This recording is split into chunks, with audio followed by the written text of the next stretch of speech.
We're not talking about overloading functions. That was the previous video that's in the playlist below the like button. This video, I didn't really know where to put this, so I thought I made make a short video on the exit function. If you notice this, our couts are interrupted by an exit in the middle. Now, without this exit here, we would print out a 60, 20, 20.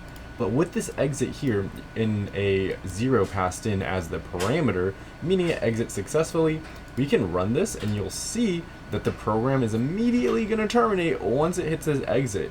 Program's completely going to stop. So you can see it prints out the 60, but everything after that, it doesn't get touched because, again, the program exits. Now it'll print 60 and then 20 and then exit and not do the last one. So this is if you want to end your program immediately at some point. This could be good for, let's say, testing, or if you want to quit, completely quit at a certain point. You could have this in like an if statement or something. So that's it for our exit function. It's just good to know that it exists, and that is all for that.